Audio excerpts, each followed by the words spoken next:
Good people all across the country, all across the world. It is a very, very special week in the world of professional wrestling. It has converged that we have two PPV slash PLEs. It's just all the same to me. I'm not differentiating. That have I would, happened I this would, past week. I would just say pick one and let's roll with that one. It don't I, even I matter. like I Just like pick doing one. both because they ain't all the same. Okay. And you might hear me use them interchangeably when I ain't thinking about it though, just to be honest.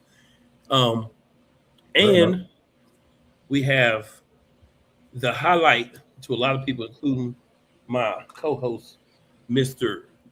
Playmaker himself, WrestleMania. And because WWE decided that, hey, well, no, excuse me, that's not right. Let me make sure I'm giving factual information. Because Oh Lord. TKO decided that we don't care. We're just going to overprice you.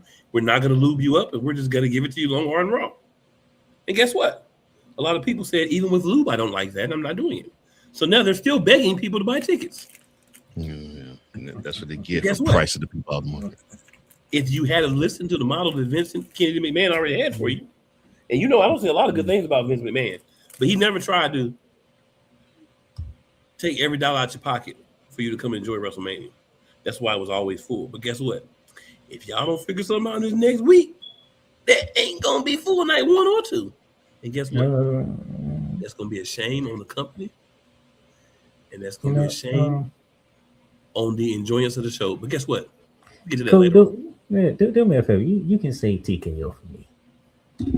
Huh? You can say TKO for me. That's what I did. I said, let me say it right. Let me say it's TKO. Yeah.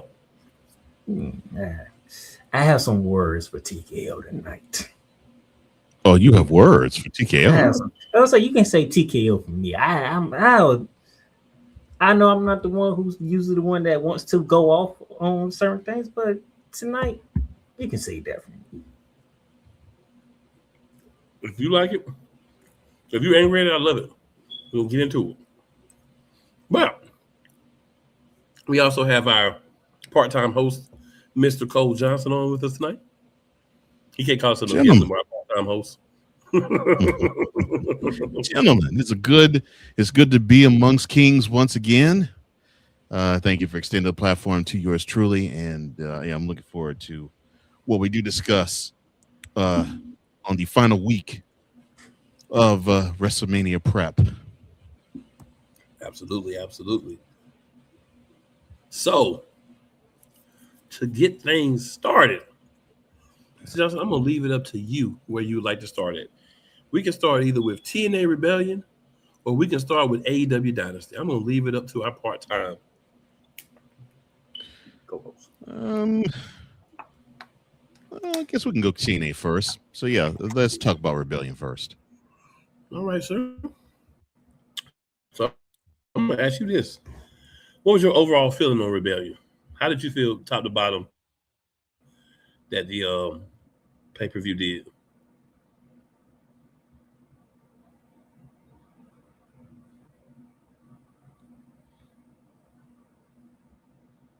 Mr. Johnson, you there?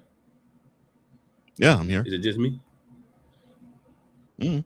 Okay. Did you hear my question? Oh, no, throw the question out. Okay, I was asking, what was your overall... Yeah, I was asking, what was your overall thoughts on Rebellion? Oh, man. Oh, overall thoughts. Okay. I heard your overall thoughts. Yeah. It was a decent show for what I could see. Looks like what they're doing now with Moose is he's basically going to be putting over talent now, it looks like. So I was like, okay, that's a great way to begin. So I'm like, all right, so yeah, Moose's days of being pushed is over. It was interesting to actually hear, and I know Nick Nemeth's hometown is Cleveland. It was interesting to actually hear a crowd actually be in favor of him. I have this critique of AJ Francis. It looked as though he was on his way of being actually a serviceable enough heel where he actually could every now and then challenge for the TNA championship. But dude now is in a comical pocket. I'm like, and now I don't even want to. I don't even want to see a match he's in. I'm like, this is and main event was good, but for my liking, it was a bit overbooked. It was as if they wanted to swerve and do a false finish, and they did one too many false finishes for me to actually say this actually was a pretty good match between Eddie Edwards and Mike Santana. Good, but it could have been better. And those are two guys that could put on a better match. Yeah. Mm-hmm. And we've seen them do it in tag team wrestling, and we've seen them in their singles run too.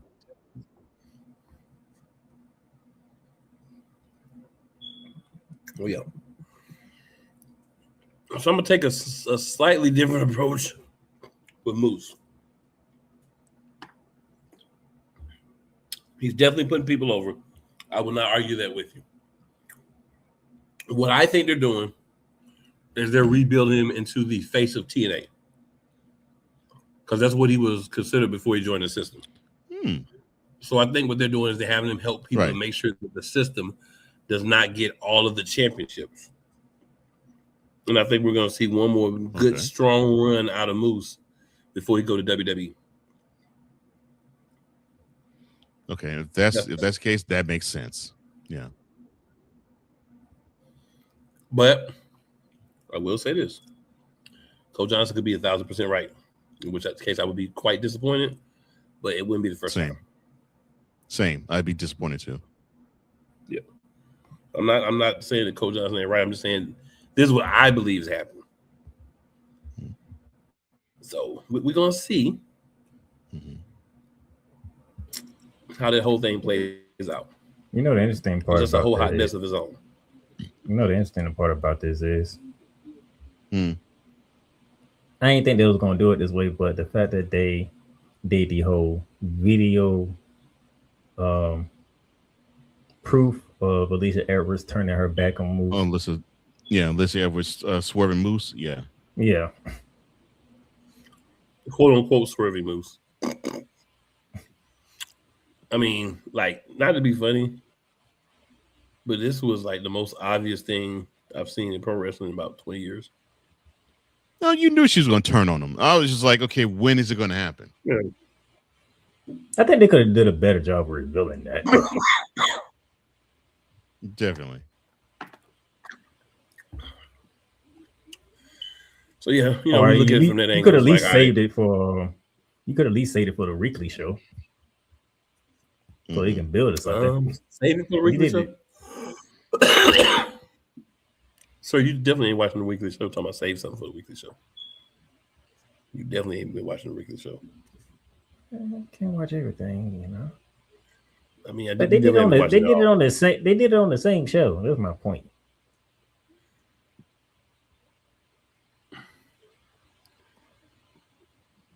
Oftentimes, I feel what you're saying. I'm going to challenge you.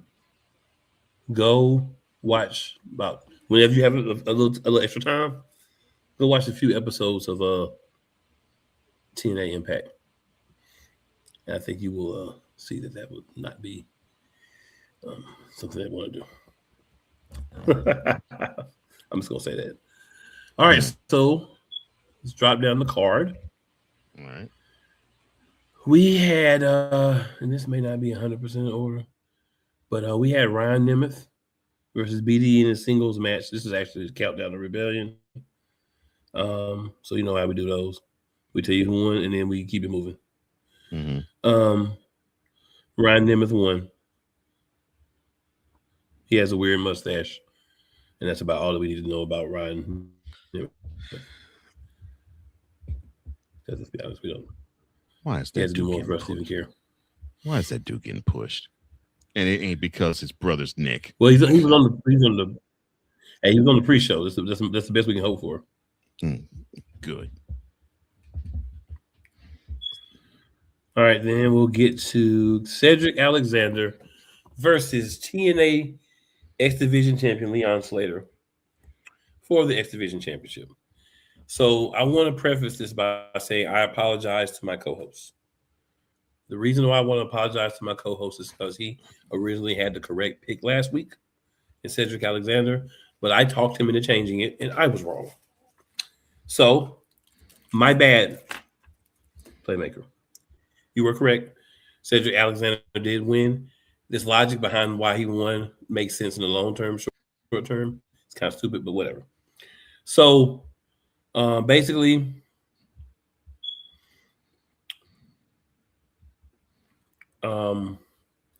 Cedric gets the TNA X Division title, brings it into the ring. Slater drops Alexander with the Styles Clash on the title belt. Hold on. I thought Leon Slater retained. Leon Slater did retain. I would say I thought Leon Slater retained. Bro, I'm tripping. Like, wait a minute. I'm looking at the thing and I read it backwards. It's crazy. All right, so Leon Slater won. So we were right. Okay. Y'all, your boy is wild. Okay. Been crazy. So my bad. Cole, any thoughts on this match, my good man? Well, I mean, Slater does what he always does and just flies all over the ring. And that pretty much was the only reason why I'd want to watch that match is, okay, what crazy stunt is he going to pull? And that was pretty much it. I mean,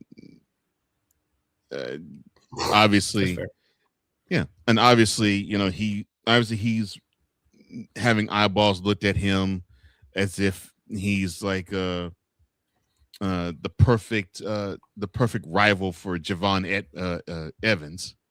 So of course WWE is salivating to get him over on their programming sooner rather than later, and they're probably saying to him, "Yeah, we'll just use TNT as your training ground before we pull you into WWE."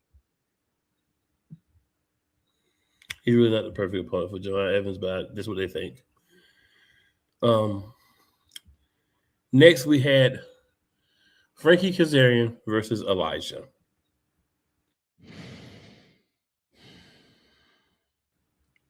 Why is Frankie Kazarian main still thing we can take from this match is that Frankie Kazarian hit a low blow, rolled up Elijah, and won the match by dirty means.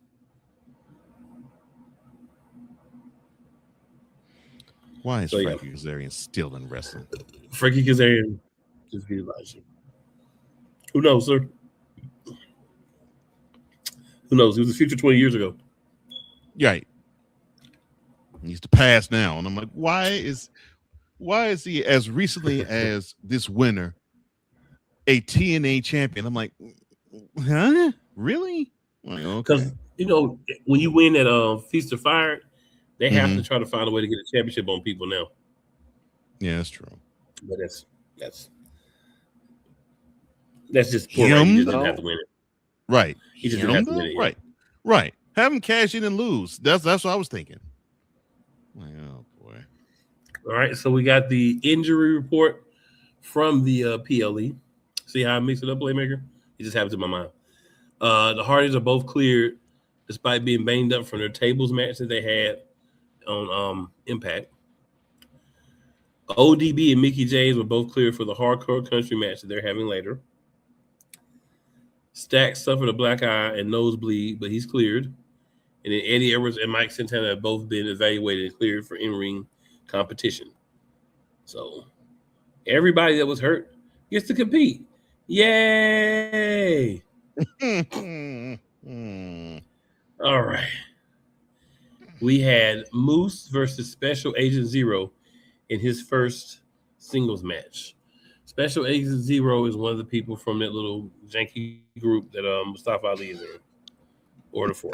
Janky. In case you're wondering. It's very janky. All right. So Moose is Moose. This guy was having his first match. So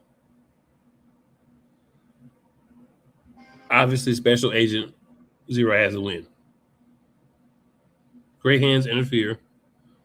Moose tries to protect Alicia.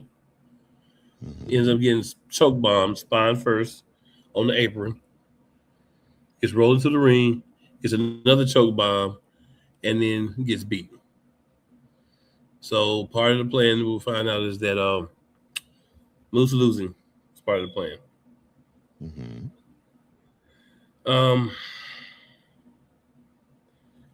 I don't even have thoughts on this. I just say first match. We always talk about this, don't we, Playmaker? Anytime somebody has their first match, they're going to win. Your first match could be against John Cena. I'm just throwing some wild out there. You'll win that match. Now the next week and the next 5 times John wrestle, he'll probably beat you in 5 minutes. But that first match, you'll beat him. That's how they get down. So Special Agent Zero is 1-0 as an individual wrestler, and no one cares. Not one single solitary person, except maybe his mama, and if he's married, maybe his significant other. Yeah, that'd be a foreshadowing of the night that group was gonna have. So next we have the Elegance brand against Thicky James, ODB, and Taryn Terrell in a hardcore match. And I did say that right, Thicky James.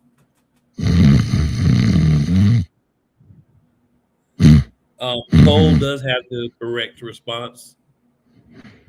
So we're going to make this as short suffering for you guys as possible. That match was garbage. And we're going to say the Elegance brand defeated 3 people who only one of them, possibly 2, definitely not all 3, had any business in the wrestling ring. Right. So the Elegance brand did win. Congratulations on beating that specific trio. Mm-hmm. But shout out to ODB and being TNA Hall of Famer. Yes, she did. She is going to be in the Hall of Fame. Oh, you good. I was going to talk about it later, but we can go on with it. ODB found out she's going to be in the Hall of Fame. She was elated, as she should be. Mm-hmm. It's always a major accomplishment to be in the Hall of Fame. And ODB deserves being in the Hall of Fame for what she did in her prime and how she helped them knock out division. She was definitely a different type of female wrestler than we were used to. Way more on the raunchy side than any of the other females. Yeah. But hey, it takes all different kinds to make a complete wrestling show. All right. Elena Black apparently has her eyes on the TNA Knockouts World Championship match between Ariana Grace and Li Ying Lee. Mm-hmm. So that's great to hear. Yes, it is. So then we have AJ Francis Coro. versus Nick Namath, who was accompanied to the ring by Bernie Kosar. One of the reasons he was getting a lot of cheers and love. Of course. AJ.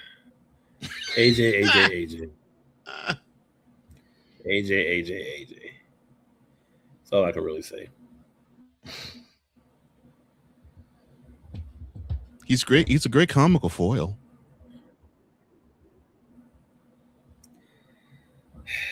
It's not what I want for that guy, man. But it's not what I want for him either. They've been doing with him. Exactly. That's not what I want for him either. I can't push back.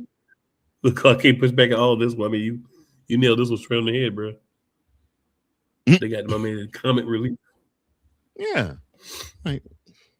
They might as well just put some blackface on him and have him dance around. Yeah. Then he got beat up by one of his former little homeboys on top of it. But you know what? The dude ain't gonna do nothing either because he so.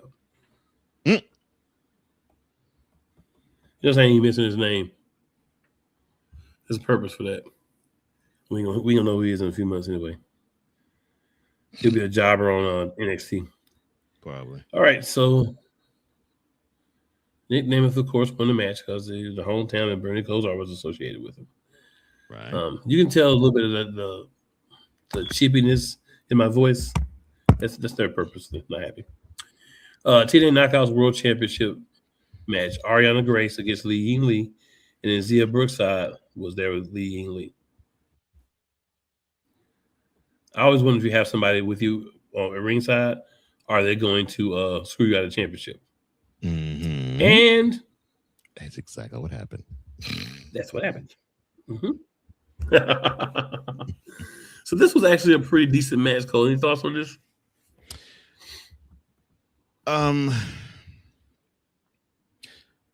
Actually surprised to actually see that Ariana Grace could actually wrestle a bit. I'm like, oh, okay. A bit. She already could beat her dad in the ring, right? Right. So yeah, I was surprised at that. And then she was paced well. But yeah. Mm-hmm. But the first thought I had was when I saw the entrance to Zaya, I was like, oh yeah. A swerve's gonna happen in the end. And sure enough, a swerve happened. A turn happened. I'm like, oh, great. Then we got what was supposed to be a big moment of the night. And I'm not saying it was or wasn't. I'm just letting you know what the thought was. Eric Young's in the ring, yapping his yams, and out comes EC3. Trouble.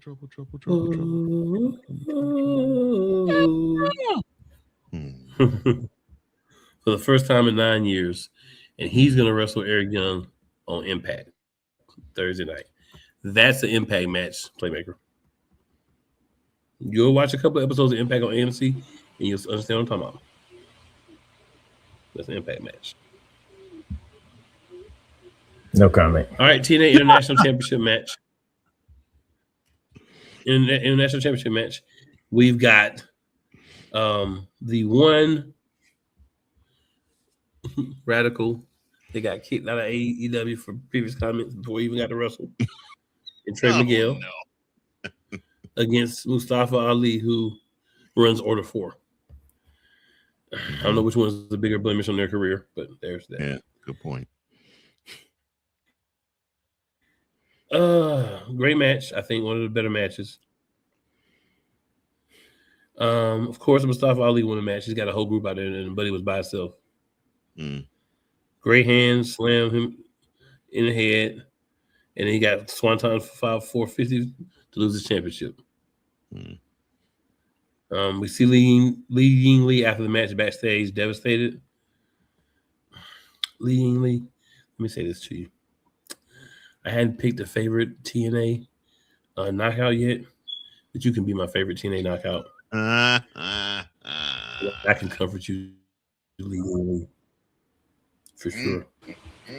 You have some cakes. You can definitely be my favorite. Oh my! Cool has come around. Don't ever feel like you're alone. Cool has come Cool around. has come around. What do you mean cool has come around? You must not be paying attention. You have never mentioned what you just said on the program. We have a little weird thing in the back, but TNA likes to be weird. We have Rosemary with Abyss in the undead realm. And then we see Victoria Crawford and Tessa Blanchard lost in the undead realm. Oh, Lord. And then Abyss shared a heartfelt moment about his career in TNA wrestling with him.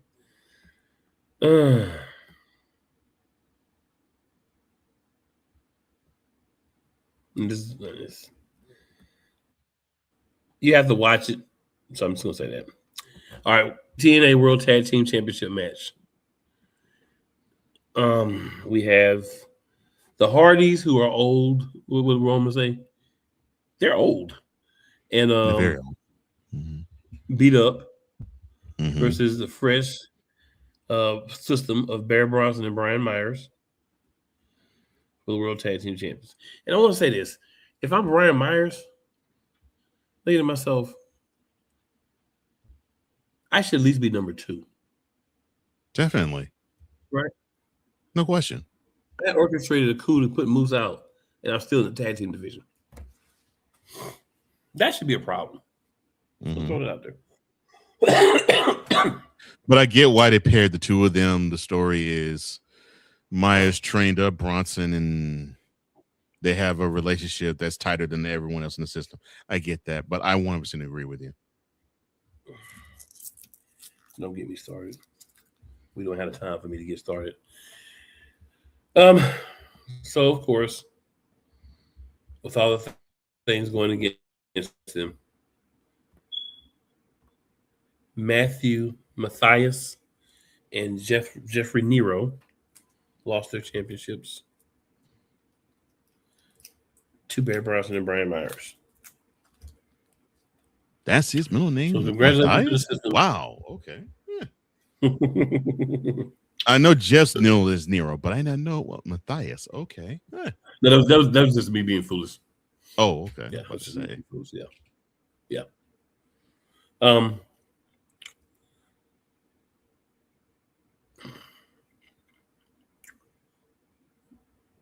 Good match. Can't say great. Good match. Like Cole said. Cole said it for you, beginning. Okay, Cole said it for you. Yeah. Alicia's backstage with Moose. She got her ankle hurt, quote unquote, in a little fake fall that cost him the match earlier. But she wants to stay for the main event.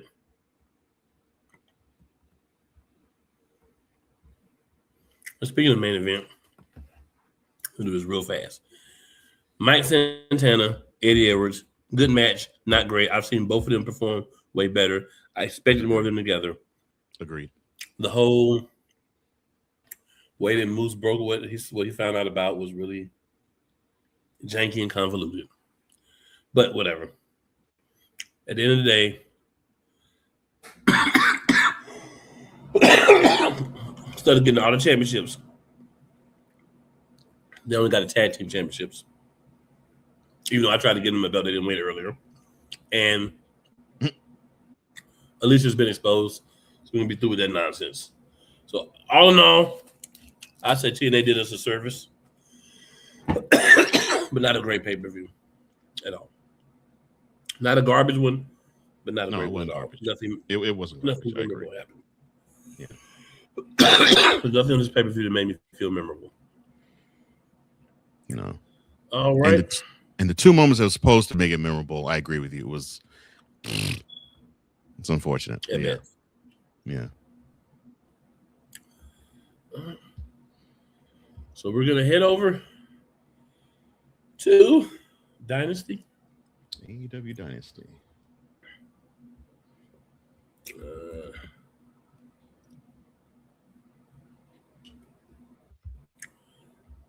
And I will say that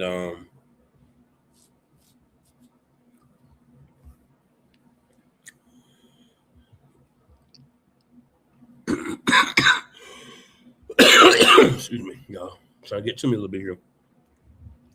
We'll do the same thing, Cole. Your overall thoughts on Dynasty? It actually was a pretty good pay-per-view. It was predictably, for the most part, what I thought it would be. The people who I thought was going to go over more often than I did. And I hate to say it like this.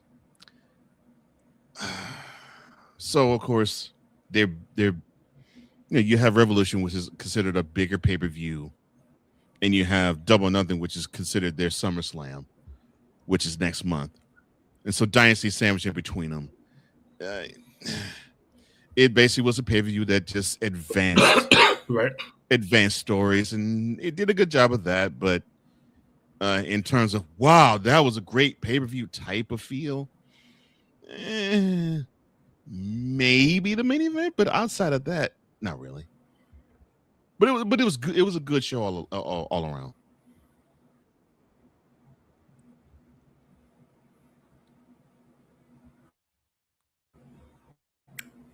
Yeah, just saw this way, to be honest. All right, so to the bottom here. Actually, there's a couple of interesting things that happened so the dogs, the old war dogs from NJPW, part of Bullet Club War Dogs. Mm-hmm. They won the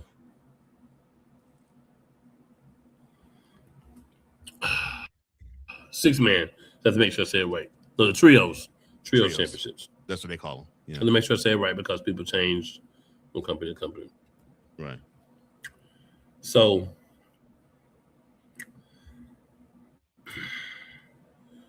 I don't see the point in the second run for Jet Speed and but it to be like a week. I feel like that takes a little, but that's the way it was swung. So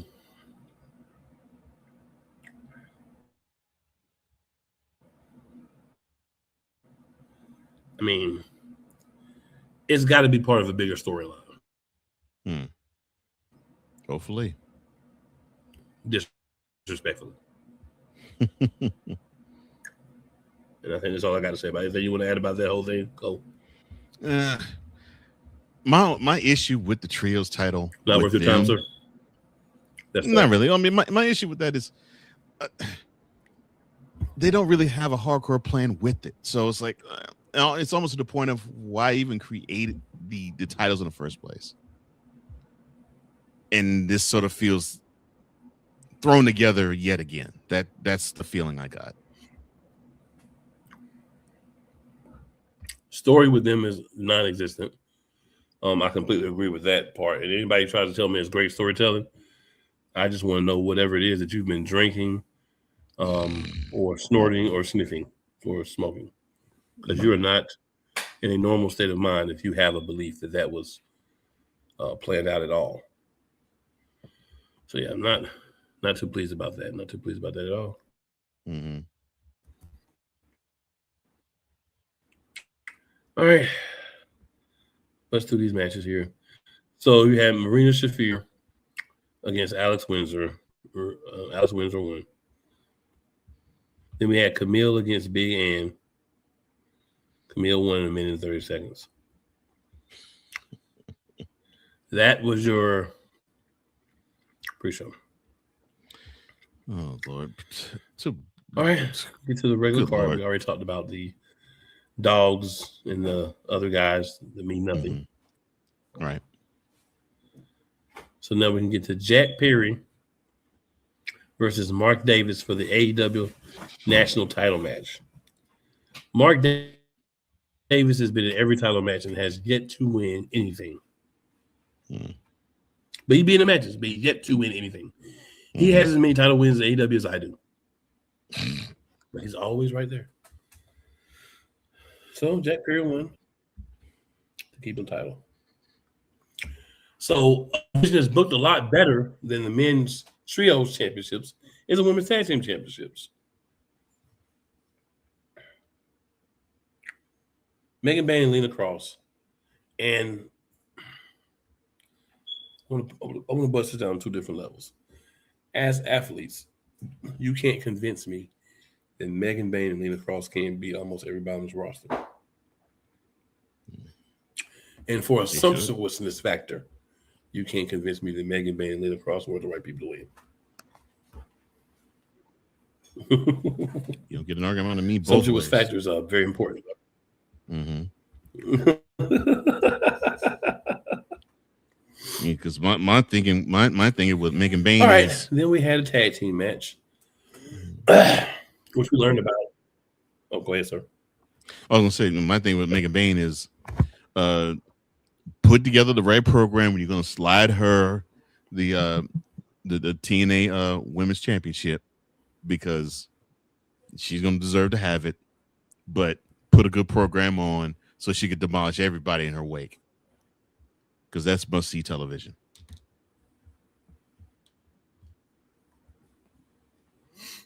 Facts. All right, we had a weird tag team match. We had Konosuke Takeshita.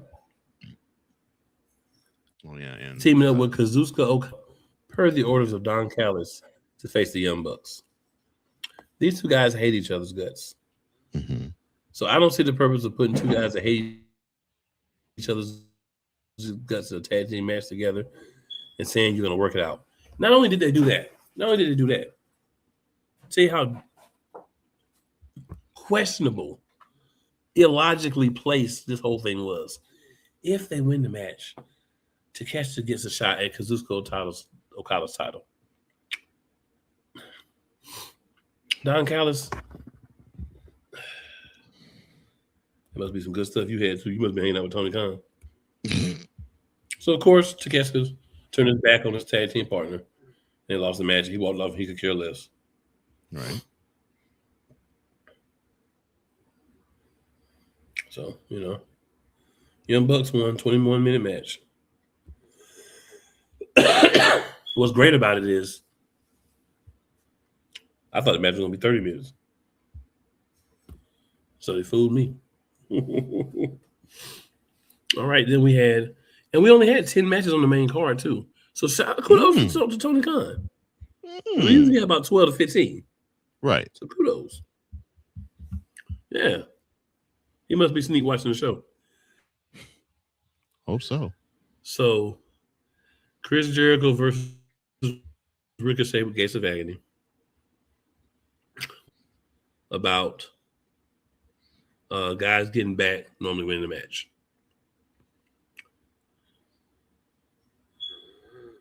This went against that. Mm-hmm. And then Ricochet won the match.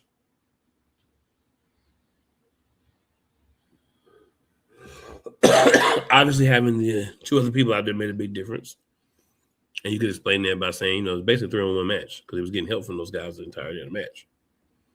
So I'm not upset, but I am shocked that Chris Jericho didn't get him in his first match back. Mm-hmm. That's for all you to think what they did. Tony Khan was in there talking to, I'm not doing the whole Adam Copeland. He's in there talking to Edge, and Edge played his music and said, "You think you know me?" And Tony Khan said, "Yeah, they think they know me." That's what happened. That's what I believe happened. Oh my God. That is what I'm going with. That's what I'm sticking with. That's my story. I'm sticking to it. All right, then we had Andrade versus Darby Allin.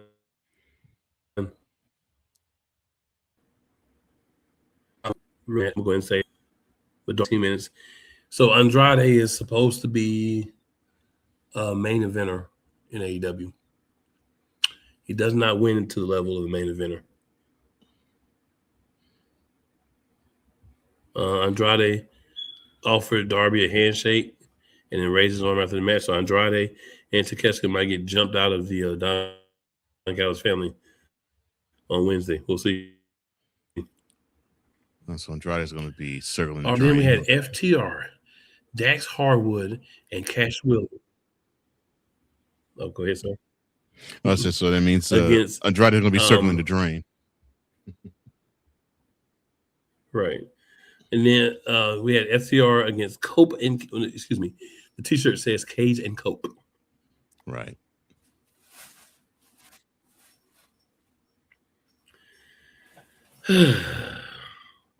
Hey, Cope got color. There was good action. There's always good action in AEW matches. Right.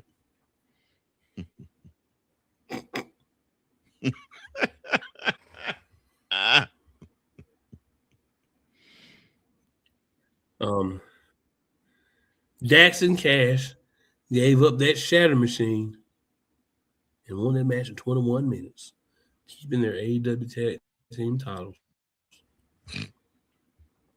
Good for them. Willow Nightingale is going to defend her TBS title against Camille this Wednesday on Dynamite.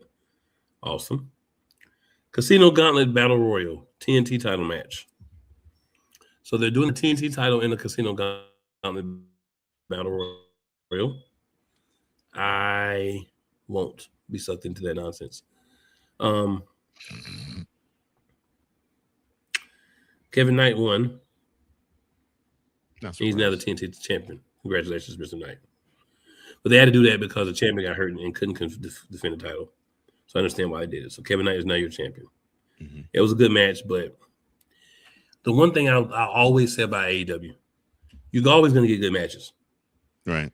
Now, whether you like what you get or not, as far as like outcomes, that's a different thing, but you're always going to get good matches. It's going to be at least 2 to 3 matches thrown together, but there'll still be a good match. But you have no reason to care about that outcome. Right. All right, then we have AEW Women's title match. Thekla versus Jamie Hayter. Tony Khan in his powder-induced state definitely disagrees with me. Thekla won 17 minutes. He's still your AEW Women's World title holder. Any thoughts on that, sir?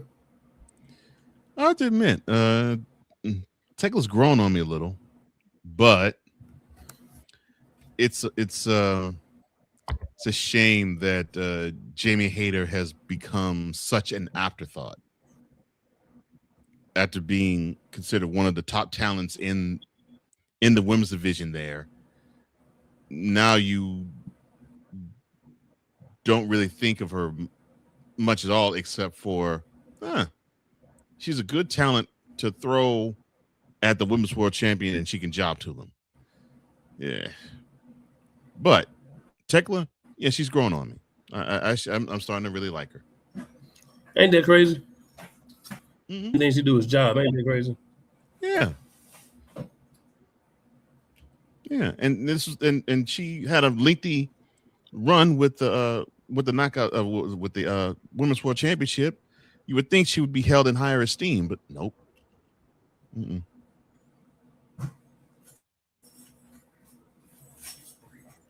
You would think so. Yeah. And she's caked up, so you can't front the front like she ain't got the cakes or nothing. Yeah. She's caked up. They just don't want to show no love. Yeah. Thekla got some weird cakes, but she got cakes, but they're like weird cakes. Everything's about Thekla is weird, so. Right. Yeah. That just goes with the brand of Thekla. Right. I agree with that. The whole brand is weird. Here we have Will Ospreay.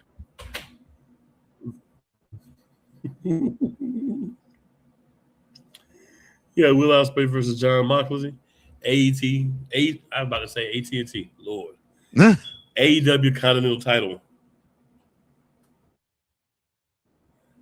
Boy. Again, another good match. These two could put on a good match, in quicksand in the desert. Yeah, that one I didn't have a concern about that either. But Moxley won in 18 minutes. Still the AEW Continental champion holder.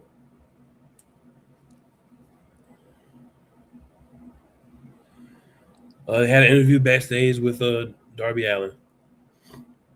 Then they had the conglomeration and the dogs. The match we were talking about earlier. Mm-hmm. Yes. Ridiculous. Okay. It's ridiculous. The conglomeration, right? Mm-hmm. The War Dogs just get the belts. I don't know if I said this properly earlier, but the War Dogs just get the belts and they lose them to the conglomeration. What was the point of ever having them?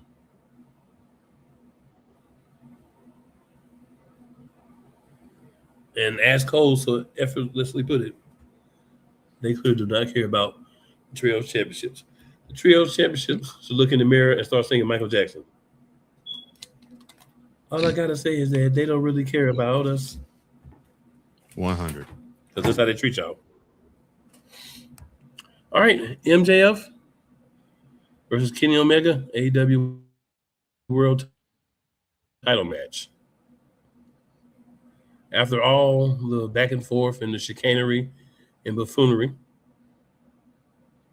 MJF won. He gave Omega a tombstone pile driver after he gut punched him with his ring, and then a heat seeker for the win. So MJF doing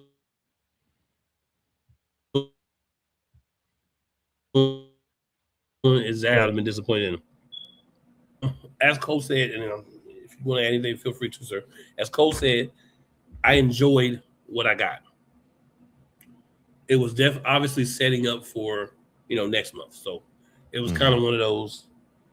We're ending some storylines, we're solidifying some things, but it's not going to make you moist to watch this. Long story short, and that's what you got. Then you like to add to that, Mr. Johnson. I mean, you hit the nail on the head. I mean, just from the standpoint of, was I expecting to have something earth-shattering like a huge title change? No. It served its purpose. It like you said, advanced some storylines and set up the beginning of the storylines to go to Double or Nothing. So we got what we. I put it so we got what we came for. Not bad, not great, but not bad. Fair enough. So we got a couple of comments here. We hit real through. We're gonna get that commercial in there. Then we're gonna run over a little bit, y'all. We're gonna run over. But it's all about WrestleMania. Yeah. All right. Daniel Berry Sports Highlight. Happy Monday, hey everyone. What's going on, Daniel Berry? Shout out to my guy Daniel Berry, man. He be here. He be in the bricks with us. Word up. All right. We Bo Little Brother Gaming says dope content. We appreciate that. Appreciate that all days. Any day and every day. Beautiful. Yolanda says, hey. Yolanda. What is up, girl? Yolanda? She says, what I miss. And like the doting brother he is, the maker says we just started.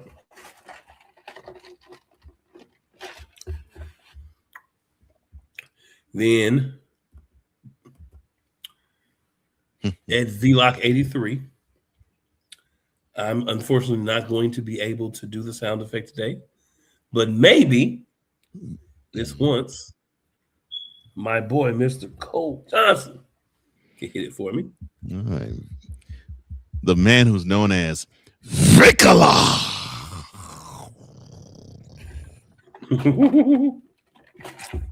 Thank you, sir. Thank you, sir. No problem, sir. Let me see if I can. Good evening, gents. The EP of all EPs, Cole Johnson and Cool Breeze McCain, the most elite of Eagles. Hola, Mr. Block. And we appreciate your continued support, as always. El Juggalo says, whoop, whoop. He also says, gotta ask this, since this has been trending for a while, your thoughts on JCW. Do you have any thoughts on JCW, sir? Actually, I don't have any. I don't either. We appreciate you, though, El Juggalo. Just definitely. You know how it goes. And Benny Boom, Bleeds Green. Boom. A lot of my hats that you see, they're not like just the regular fitted joints, but like they got a little flavor to them. You know what I'm saying? You can tell the Ben's a little bit and all those. Those are from Benny Boom. Oh, you do some good work, Benny. I like that. So the thing with Benny is, and I try to say this every once in a while, I don't try to do it and make people think, that it's a glizzy glob type thing, because we don't get down like that. Benny does good work. He can get you whatever you need, any team you like. So it's not if you're not an Eagle fan, you're not a this fan or that fan. No, Benny got you covered. So hey, you looking for some stuff? Benny Boom 68. He on my friends list. Benny Boom Designs. Holla at that man, get right. Some official, some a little different. So you ain't out here looking like everybody else. But he says, were you really expecting Kenny Omega to beat MJF for the title? No. My answer to that question is no, I was not. No. Absolutely not. But if I just come on here and don't act surprised about anything, what's the point? Mm-hmm. El Juggalo says they'll be doing a WrestleMania weekend show at Horseshoe, Las Vegas.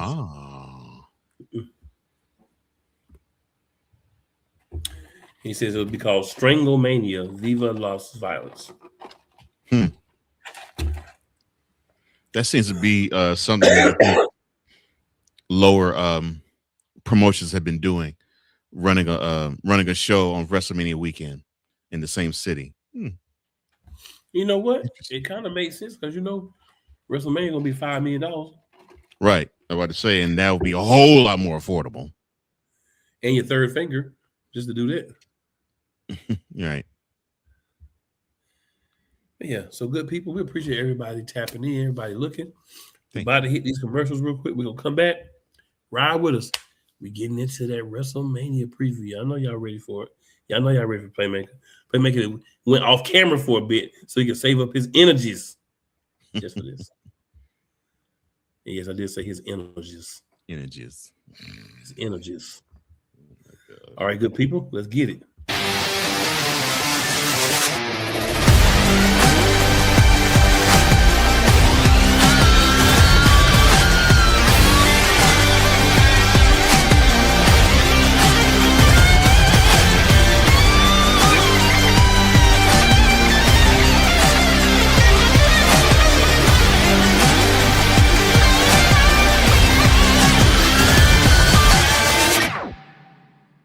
Join the transporter to Hades. Your butt and gut becomes one. Join the reformer of hooker whores. This is my daughter, Placenta Booty Johnson. Join the bronze god. Whenever you are in distress, take off your baseball cap and throw it in the air. Join your very own superhero of broadcasting, Chris Bass. So whatever color crayon they get, they palm it and do 2 circles, and that translates to, I can beat up black people. As he takes you through the week's paces in Baseline. Live every Saturday at 8 a.m. Eastern, 7 a.m. Central, Pacific Time Zone people, just stay asleep when this is on live and just catch the recording. Oh, I'm sorry. Exclusively on the Chris Bass YouTube channel. Join Ryan McCarthy. I became a Jets fan because Kurt the Frog was my favorite Muppet because he was green, and the Jets wore green. That's how I became a Jets fan. And Dustin Henry. ESPN is cashing all in on let's pay a few personalities and we'll just kind of fill in the gaps. As they walk you through all of the world of sports from their perspective. The Albany Empire, it's a literal circus. No credentials required. Where, Ryan, say the tag. Where you don't need a press pass to talk sports. Live every Tuesday at 8 p.m. Eastern, 7 p.m. Central on YouTube and where you can find podcasts.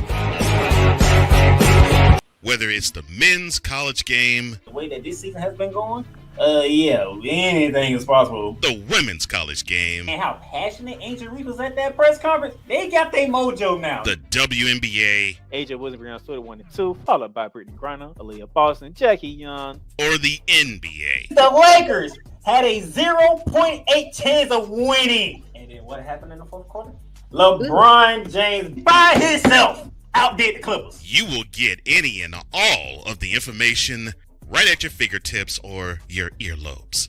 Join the Playmaker as he breaks down all things basketball in Shooting Lights Out on the Playmakers blog, network, YouTube channel, and where you can find podcasts.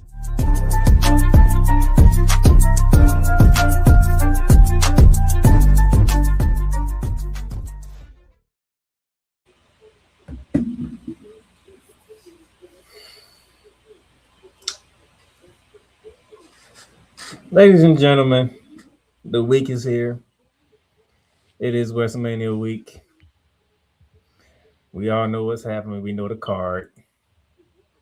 So instead of boring you about what happened on Raw and what happened on SmackDown, just have a conversation about the card. Night 1. We will open up night 1 on ESPN2. And we're going to kick things off with 2 matches. The first match being the unsanctioned match between Jacob Fatu and Drew McIntyre. Mr. Cole Johnson, I give you first dibs.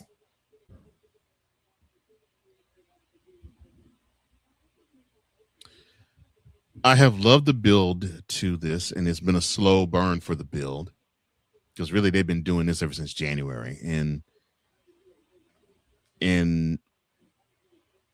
really this is the opportunity for Jacob to show that he can hang with one of the main eventers in WWE. So this will probably be the biggest match of his career thus far. And I think he's gonna knock out the park because he's a wonderful talent. And McIntyre, I have to admit, he has become my favorite heel because I love the fact that he can put himself in a place where he can justify the things that happens to him, but you still want to hate him. That is how you're supposed to do heel work, and I'm proud of him for that. But I'm looking forward to this match, and I'm glad it's unsanctioned because it gives them a whole palette to actually go wherever they want to go with it. When I did my WrestleMania reveal card show, I said they can fight down the Las Vegas Strip if they want to.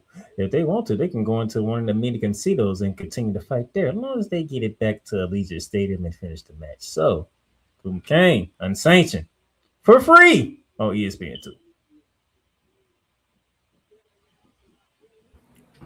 So I have to say, they have done everything that they possibly can, I believe, to try to make this a strong, unsanctioned match that you feel it and you want to be a part of. And I do truly believe creative, not the wrestlers themselves, has failed this. I, sadly enough, do not care about this match whatsoever. This match has no meaning to me. I hope Jacob Fatu wins just because who wants to see Drew McIntyre win another match and cry for 6 more months? But as far as like me being compelled, as far as this being like a WrestleMania caliber match in my mind and me being excited to see it and wanting to see it, there's a reason why this is going to be free. Because I don't think this is a match a lot of people would pay for it anyway. Where did they go wrong? If you don't mind. The entirety of the way it was done. This match would have been much better being absorbed into, what did I say from the beginning? The World Heavyweight Championship match with Cody and Randy. Cody and Randy by themselves, that's cool. I'm not upset with that. Jacob Fatu and Drew McIntyre by themselves with no championship in it on the line.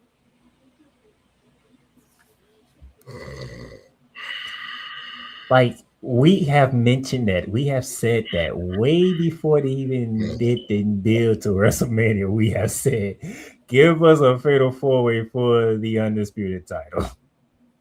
Bro, they could have added them to the Intercontinental Championship match and it would have made it more interesting.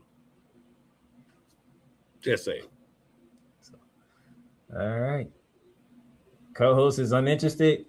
Cody Jones loves the build to. He's looking forward to some brutality on free TV. The other match on the free TV on ESPN2 on that first night, because remember, the first hour was on ESPN2. The Usos teaming in LA Knight going against the World Tag Team Champions Division, Austin Theory and Logan Paul, teaming with Ice Show Speeds, Cool McCain. We have a 6-man tag match on free TV. Now, let me be clear. This match is going to be horrible. I Show Speed is going to make this match terrible. But there is a story behind it. So I Show Speed. So this, give me 1 minute to just throw this out there, y'all. I Show Speed is Anakin Skywalker. He's being pushed to the dark side. Great. Paul Logan's part Darth Vader. And this match is going to be what's going to completely turn him to the dark side. Him being included, I like, because you can have him do some heinous chicanery and then bounce. And you don't have to see him no more for 6 months. It's just the next time we come back, he'll be a bad guy. Because he'll be back, but he got other stuff he won't be continually on the product. But from like a story perspective, See what I'm gonna tell you what ESPN did. ESPN said, give us one match that we know nobody don't care about. That's gonna be a good match, and then give us one match that people's gonna care about. That's not gonna be the best match, and that's what they got. So this match is gonna have everybody. I'm more interested in watching this match, but because I want an outcome, I want to see how they're gonna play everything out. But I'm not expecting it to be a match of the night candidate. Dave Meltzer will not be glizzy in this one. Dave Meltzer got caught astray. Mr. Johnson, the Usos, Night Division, Night Show Speed. How the mighty have fallen. This time last year, we were talking about Jey Uso winning or possibly winning the World Heavyweight Championship. And now he is on a WrestleMania build-up match. Basically a 0-hour match. Yeah, he's in a 0-hour match in 1 year's time. That alone makes this match a crapper. That alone. Too much eating. Mm-hmm.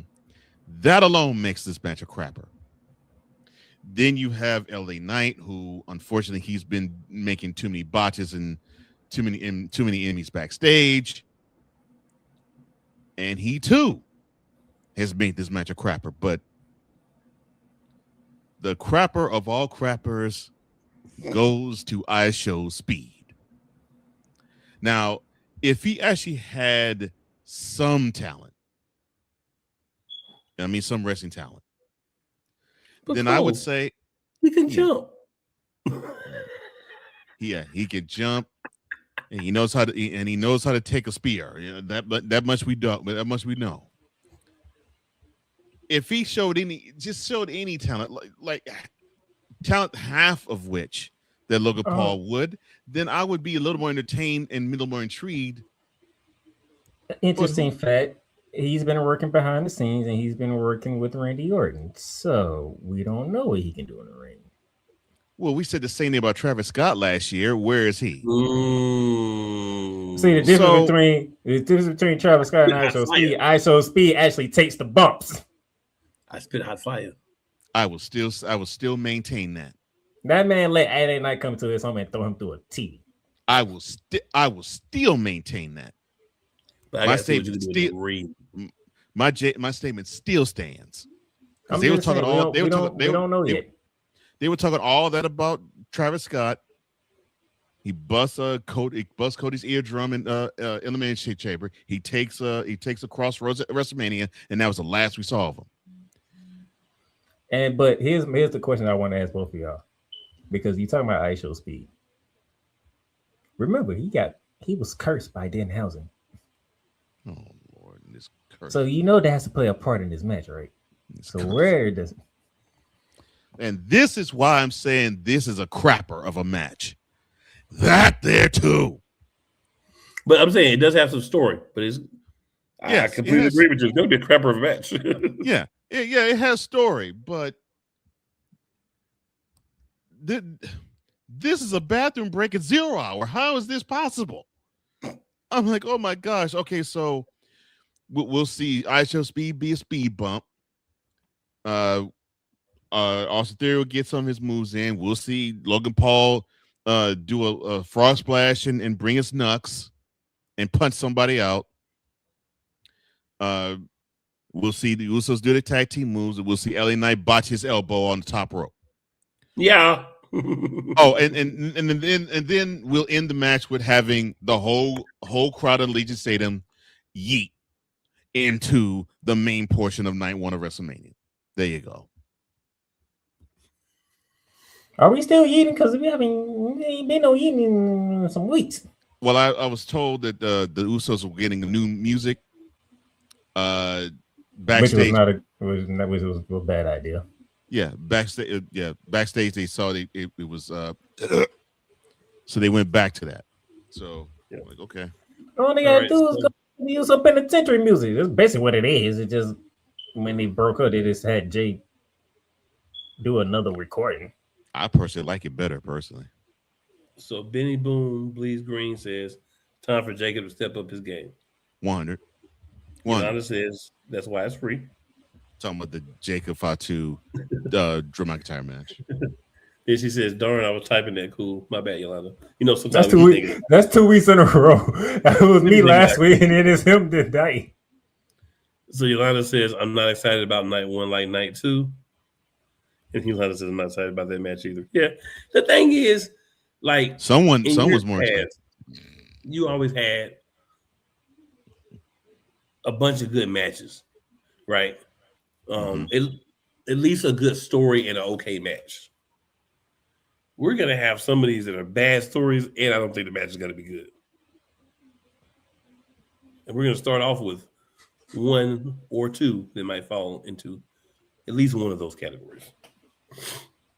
So that's the free part of that. That was on ESPN2 the first hour, so enjoy those. Just so y'all know, they're not actually called 0 Hour, but we decided to use that because it's disrespectful.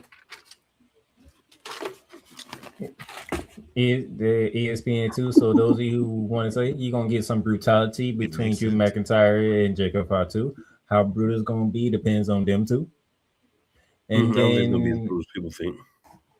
And then you will get to see ISO Speed in a WWE ring, and we'll see how he does in an extra match. You get to see him turn into Darth Vader.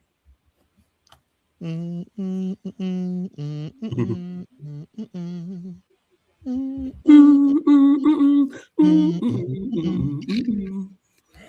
then we get to the app part of the show where it's no longer on ESPN2. You have to go to the app, get the subscription, and all that good stuff. Or as Snowman like to call it, paywall to get the rest of night 1. And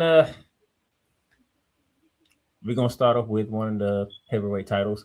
The Women's World Championship, Stephanie Vaquer defends against Liv Morgan. By the way, before my two brothers give their thoughts on this match, I want to say this. I want to say this now. What are your thoughts? Stephanie Vaquer, it is the perfect person to do ambushes with.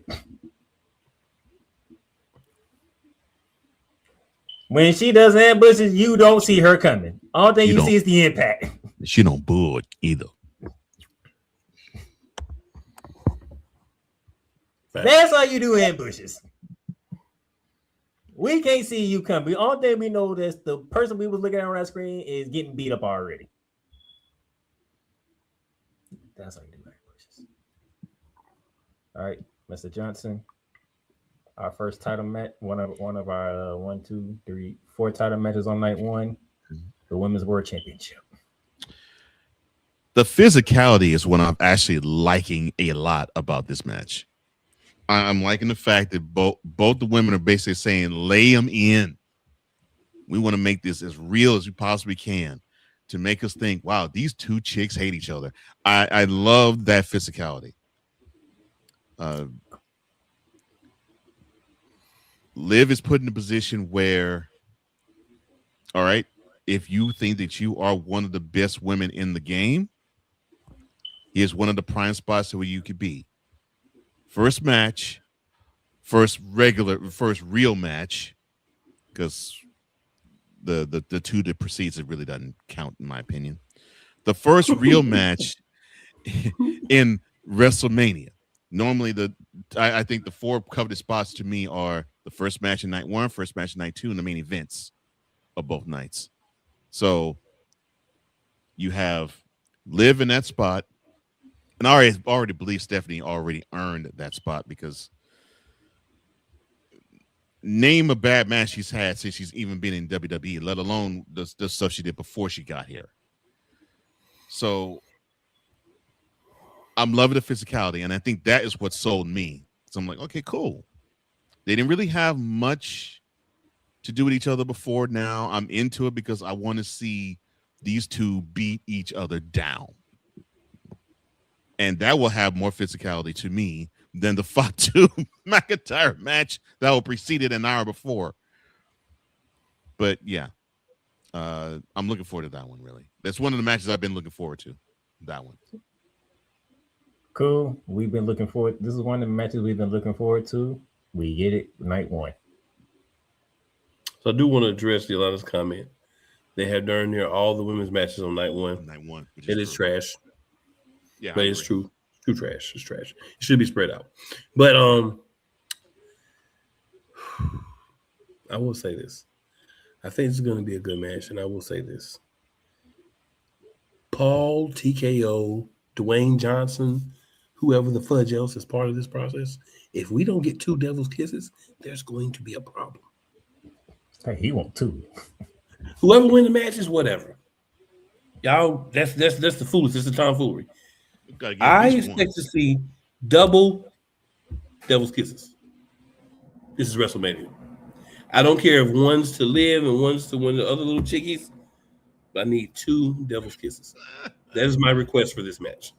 Heck, you might get 3 if Raquel and Roxanne run in. I just want to ask for 2 though, Cole, so that way, if I get a third one, it's a happy bonus. I'm still all right, I feel you, brother. Oh my gosh. That's all I got to say about that. Cool wants 2 double kisses. He can care less who leads with the title. Give him 2 double kisses. He can call it a day. I pretty much care less who leads with the title too. I do. I just want a good match. That's really all I want. Speaking of women and speaking of titles, you know what, gentlemen? I'm just going to do this for both of y'all. Women's Intercontinental Championship match: AJ Lee, Becky Lynch. Becky should retain. Let's get this. Becky, get the belt back and just end this right now, please. Yeah. Becky should regain, and that pretty much end the story. This story did not hit as we expected it to hit. What do you guys mean? AJ Lee is your favorite wrestler. Becky's daughter. Becky's daughter is an AJ Lee fan, not a Becky Lynch fan. That's wonderful, but it looks like WWE Universe is not an AJ Lee fan, and I think that is where the whole program tanked. And on top of it, less and less people really caring about Becky Lynch too.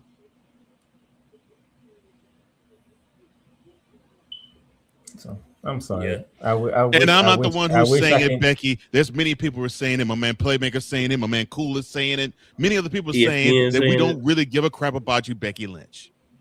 ESPN was saying it. Fox Sports was saying it.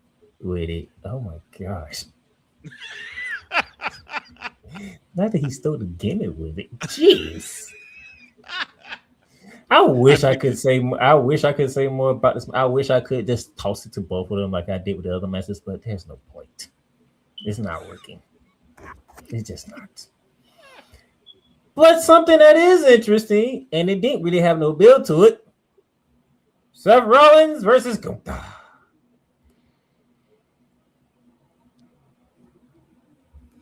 Cool McCain. This was thrown out of left field at us. Because we actually asked the question. Matter of fact, we asked the question the night of. What we doing with Gunther?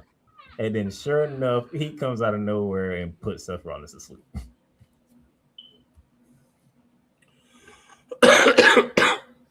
Benny says she can give me a devil's kiss anytime.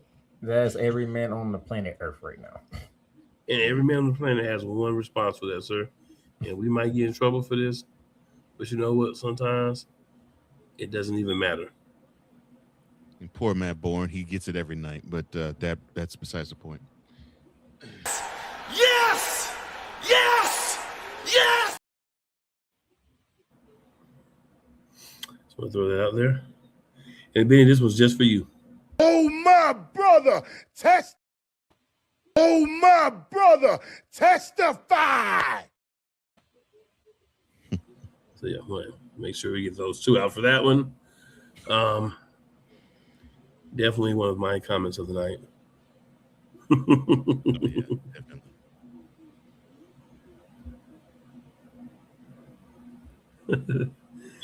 Yolanda says Becky's stories never hits. I agree. And the timing of this was amazing. Yolanda's saying it. Yolanda's saying it. That, ma'am, is also one of my comments of the night. And you know what? Oh my gosh. When you bring a comment like that out, you deserve a little something. So your comment deserves this, Yolanda. But the cream will rise to the top. Oh, yeah. Because your comment was cream. Oh, yeah.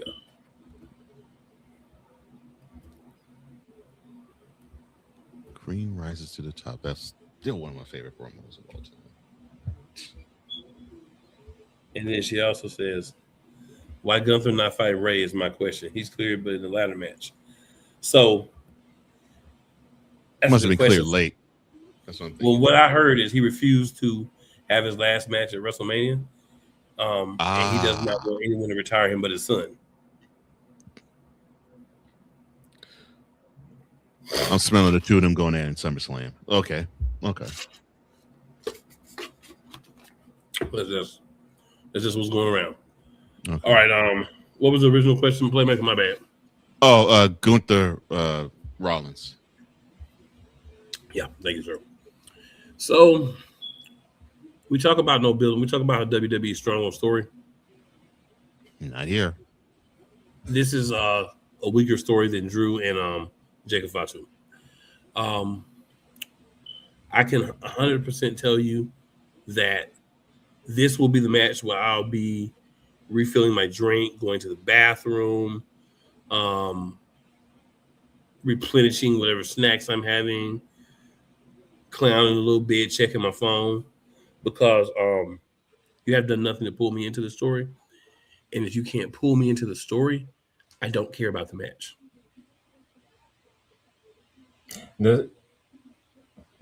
For those of you who probably trying to figure out what Cool is saying, this ain't even a story. This is about getting Gunther to Brock Lesnar for SummerSlam.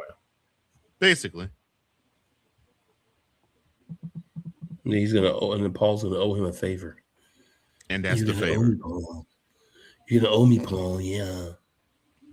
And that's the favor. And I'm gonna say, if you waste your favor on a match with Brock Lesnar at SummerSlam, I'm gonna tell you something, Gunther. I got a whole pound of baby powder and a wet glove. I want to pop back, and I want to slap you so hard I break my own hand. You idiot! If that's the goal. That's the favor. Man. Brock Lesnar, Gunther at SummerSlam is in Minneapolis. That's supposed to be Brock Lesnar's last match, so Gunther can keep his career killer gimmick going. That's cool, but if that's what you pick, I've got a big wet glove. One that you blow up. It has more surface material. I want to rub in baby powder. I want to slap your hump out so hard that you wake up to how stupid that what you're asking is. But that's just me. Coach Johnson, I'm not going to waste your time, so I'm going to give you the fatal four-way for the Women's Tag Team Championship. The irresistible forces of Nia Jax / Legend. The Bella Twins, I believe they have been cleared. Possibly. But we'll see. Well, Nikki. Well, Nikki, because Bree's fine. Bailey and Lyra Valkyria and Charlotte Flair and Alexa Bliss. Mr. Johnson, the fatal four-way with the Women's Tag Team title. Now, I actually have to say, unlike the Gunther Rollins match, the fatal four-way tag team match, the story actually has been pretty good, and I love how they slowly layered this. Mm-hmm. And I'm actually glad that they put the titles on Lash and Nia, aka the Irresistible Forces. I think that was good for them. It's definitely good for the storyline. I want to see them retain. I know that sounds really ridiculous, but I would love to see them retain, although I think they're going to put the belts back on Alexa and Charlotte. But I actually think the tag team division will be better served if the Irresistible Forces maintain and retain the title. Because the interest in women's tag team has actually increased, and I'm liking what I'm seeing. And in the match itself, you got pretty good workers. I mean, Lyra's tough as nails. Bailey can have a match with a wet with a mop, and I'll watch it. and I'd watch it. Yes, Charlotte's also in the ring. So is Alexa, and Lash is actually becoming better and better by the match. I'm liking how she's looking in the ring too. Lash and Bailey. That's my tag team I want. Lash and Bailey. Bad tag team. Now, I could give two craps about the Bellas. They could go back. I think they're Phoenix. They go back to Phoenix where they crawled under whatever rock they came out of. And people need to actually put respect on Nia's name. She actually has improved a lot. And she's looking better and she's moving better. So Agreed. yeah. So for me, I just want to see the Irresistible retain. And I think the division would be better served if they do retain. And then for the case of the weekend, Cool McCain.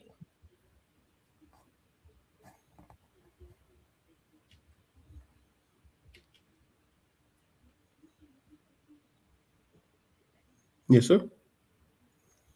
I think this is your cake of the week, your cakes of the weekend match. Not cakes of the weekend. Hey, different sizes of it. Whoever wins this match, I agree with what Cole Touchable said. Whoever wins this match, I will have had a pleasing visual experience. Being that the match where I'm going to go eat, get snacks and refill everything is right before this, I'll be able to sit down and enjoy this with a refreshed beverage, an empty bladder, and a rekindled hunger by my fresh items on my plate. So I think this will be a fantastic match. This man said rekindled hunger. The only thing that I can think of is they may want to put the belts on Bailey and Lyra just because of all the mess from last year. But I agree because of that. Yeah, but I agree with what Cole Johnson said 100%. Other than that, I agree with what Cole Johnson said 100%. I just want to add that little bit of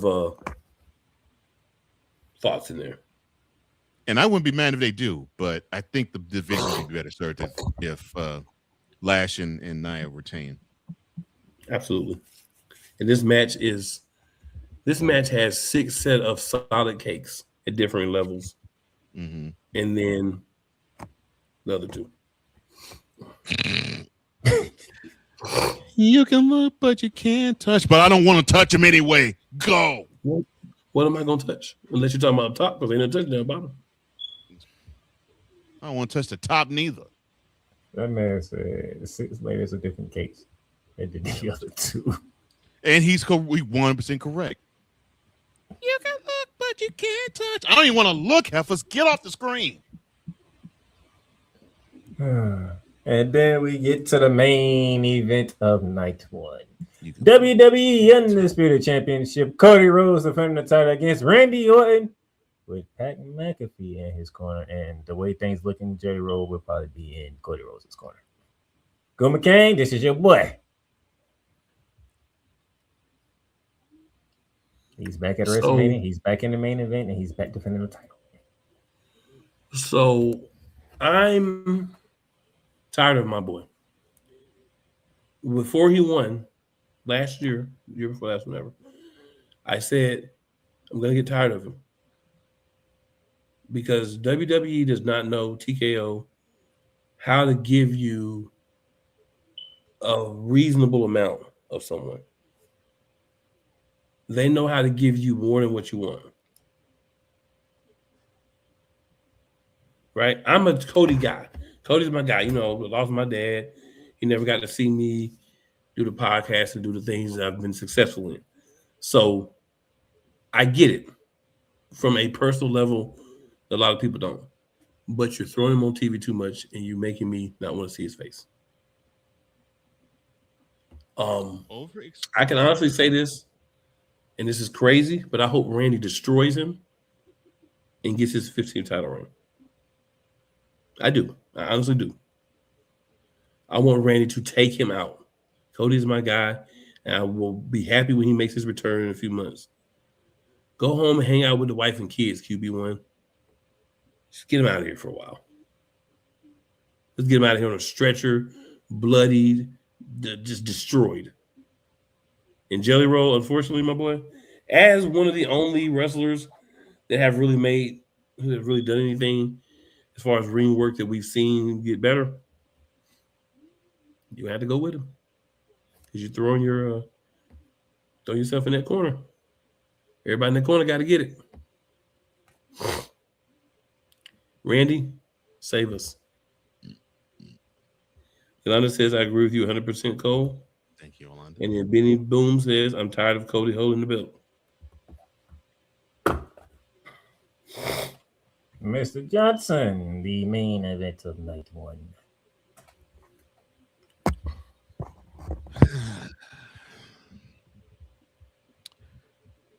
I was looking forward to this match. Operative word was, and I agree with Cool. It's funny how 2 years we have a different feel for the same person. Everybody and their mama wanted Cody to be the champ, and now that he, for the most part, for the last 2 years, has been the champ, people want to have that belt off him. And it might be time for that belt to be off him for a while and not just for a short run and short spell.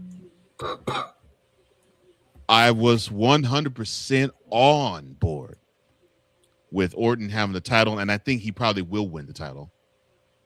But I was 100% on board with it because I'm like, okay, I think I'm going to dig Orton trying to do a spin on his 2009 version of his gimmick, where he was considered the most heartless and coldest in his run.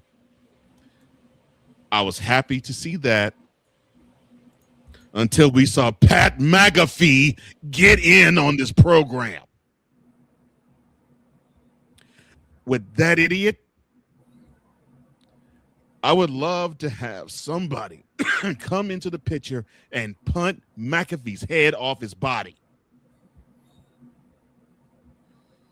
And I would love to have a screwy finish, personally. Both shoulders are to the mat, and they hold the title up. And then the rich WrestleMania fans can litter the ring with trash, and that's how night one ends. And I'd be so happy. But Pat saved the business, man. Pat, he said it's for the business. Yeah, Pat got y'all $25 off, 25% off your tickets for night one of WrestleMania, the worst night. The only thing that Pat is saving is his own behind. What was the purpose of having Orton on the phone? It should have been somebody more interesting or somebody that could actually pull it off better. I don't know, like an Arn Anderson. Yes, I know he's 65. It would have been better with him than with Pat McAfee. And now he's still getting a good kick. Yeah. And now it'd probably be better served if we punt Roman Reigns off and put McAfee in the match and have him go up against CM Punk. Why are we having this? Why are we having this guy who would make a great talking head and a great mouthpiece for someone who doesn't need a mouthpiece? Orton is very adept at cutting promos. Now, if he was whack at cutting promos, then I could see the pairing. But you know what it does? Do you know what it actually does? It gets people back on Cody's side. No, it doesn't. Because now people are cheering for Cody because Pat McAfee's around. Let me see. No, let me it see if I can put it in a good way. I don't give a crap. You know when he said to McAfee, "Go home, Pat." I want to say, "Go home, Cody." I'm about to say, take his ass with you. That's what I'm saying. Go home, Pat. Go home, Cody. And on your way out the door, Cody, drop the title and have Odin have it. Okay, so we can root for some. We'll root for Cody. Okay, no. They want Cody to be cheered and not Randy. If you want to be cheered, take his ass home for about 5 months and then bring him back, and we'll cheer him. Yeah, I mean, right now we're sick of his face. Yeah, follow the blueprint of one Roman Reigns. That's how people are loving him and still cheering him 2 years after he turned. Everybody online complains about he's never there. So he's never there. He do go to the extreme of not being there, but we there. Everybody's ones is up. Yeah, everybody loves him when he's there. No, you see what I'm doing, right? We're not saying that he needs to be off TV as often as Roman is, but overexposure happens to the best of us. It happened to Terry Bollea. You know, when he had the title year after year after year in the 80s and early 90s, people were sick of seeing that red and yellow crap every WrestleMania, to the point where they were starting to boo his behind in WWE. The same thing's happening with Cody. That's when it came crashing down and hurt his guy. Mm-hmm. And this is what sucks with white meat baby faces. You're going to get you're going to have the wonderful rush of yay, our guy did it, and you're going to have that backlash of this guy is a little too much. We need him off our sets. And Cody Rhodes has gotten there, even with the blowhard that's supposed to bring fandom toward Cody's way so he could be popped and cheered. Although I know TKO was a little bit disturbed when Orton went crazy, beating down Cody on his turn, and everybody in the arena was cheering it. Good. Let them cheer it. That's night one. Night two. But McAfee, you ruined this main event because of your mouth and your presence, son. Man, that's just the beginning of it. You ain't seen nothing yet. Go back and we're going go night back on two. the show and pump Trump, and we'll be good to go, son. Bye. Night 2, which is on the ESPN channel for the first hour. And the opening match of night 2. Dare I say, the best build match of this WrestleMania, where it will be two titans, two monsters going at each other. And Femi and Brock Lesnar. Now, my sister, she made a comment a couple of weeks ago that people are starting to figure it out now. Gentlemen, this is the opening match of night 2, which means it's on ESPN, which means it is free to see for the public. Which begs the question, does Brock Lesnar go over? But my co-host is shaking his head yes. Mr. Johnson, does Brock Lesnar go over?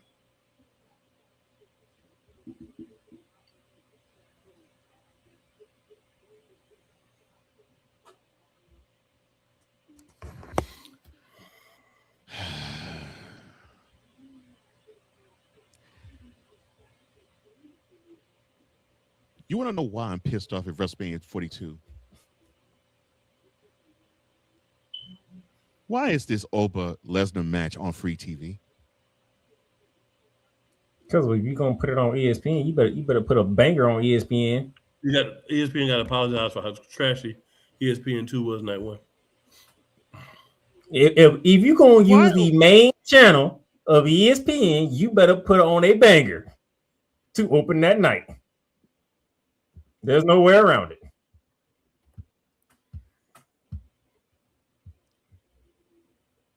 The best match on the card, and it's for free. We also had the worst match on That's the card. where we are. the best match on the card, and it's for free. Worst match was also for free though. This is why WrestleMania 42 is going to be a colossal fail because of decisions like that. Well, what you want them to do? It's on ESPN. It's going to be on the main channel. What you want them to do?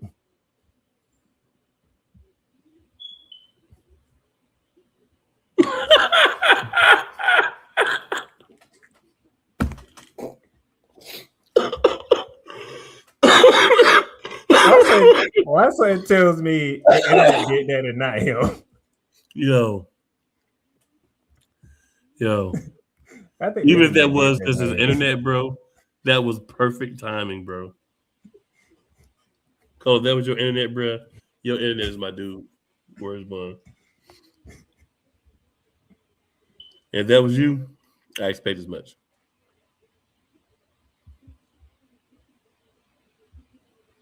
I guess he doesn't want to answer that question, sir. Wait, ask the question again. I don't know if he heard us. I said they using the main channel of ESPN. What you want them to do? What do you mean? What do you want them to do? ESPN ain't gonna have to just put any match on there. This is the best match on the whole card. Well, guess what? The World Heavyweight Championship is the main event. So I don't give a crap about that. That's circling the drain. This is the best match on the card.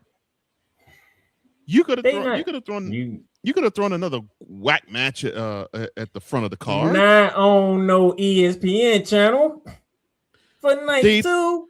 They throwing that whack eye show Speed on ESPN the night before.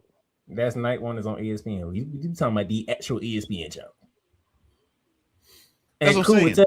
I said as soon as they said, "Oh, night 2 is gonna be on ESPN for free," I said, "Oh, they gonna have to put a main star match on that in that spot." Because there's no way you finna use ESPN for free and you do not put a marquee match in that spot. And they had to put the best match on the card. The best. They got to match make up on the for putting card. 2 matches from night 1. Because that is the best. I don't give a crap what's before it or after it. Obafemi versus Brock Lesnar is the best match on the card. It's been the best promoted match on the card. It's had the best program leading into the match. You just gave all the reasons by far. You gave all the business reasons why it's on ESPN. Everything you just said is the reason why it's on ESPN. Every other match is a distant second compared to those two. At least a distant second. Now, if they weren't putting it on ESPN, it probably won't be the opening match. Even though that blowhard McAfee might be correct, night 2 might be because of that. But I don't agree with him. But that's the best match on the card. I get what you're saying, Playmaker. They got to put some big-time marquee match for free on ESPN so you can actually draw people in to actually buy the rest of the show on the ESPN app. I get that. I understand that. The rest of the card is garbage. You making my point. That's what I'm saying. What match you gonna put right now? Unfortunately, the only other match you could have put up there would be the World Heavyweight Championship. But they wouldn't want to put that up for free, although I would not care. I would have loved for them to put that up for free. And in the night, and in the night with Oba being put over like a champ by Lesnar, go home and everybody will be happy. Could put Jaden Real. This is my brutality. And I agree with that. That actually could have been. Well, because people keep saying that Rhea is the number 1 woman star in WWE. That's a perfect match to put for night number 2 on ESPN. Perfect. I hate to say it like this because look, I love Jade. Yolanda, you know how much I love Jade. And we love Jade. Unfortunately, WWE has done a disservice with her with that title. But if you're gonna do the disservice, you should do it while she's champ, and not while somebody else who isn't as physically intimidated as champ. But they have done disservice Would y'all mind taking a minute here, gentlemen? I'll need one of you to do this for me. That laugh kind of took a little more out of me than I needed it to. We got to read some comments here from our good people. See, Benny says it best. Right there, Benny. I'm tired of Cody losing, holding the belt. Yeah, the dude's been on top for 2 years. People are just they're fatigued on seeing him on top. Yolanda says, I think all of us adults are tired of Cody. Facts. She says, but I'm always going to root for Randy no matter what, who or what. Of course, because Randy is her number one beefcake. And Hey, I will right never yuck your yum, girl. Go ahead. I'll never yuck your yum.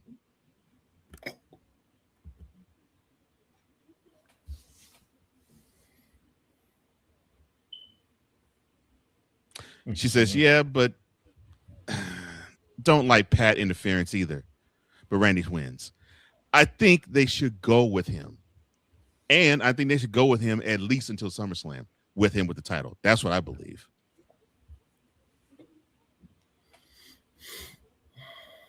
At least that long. Benny says, put the ones to the sky and acknowledge your tribal chief.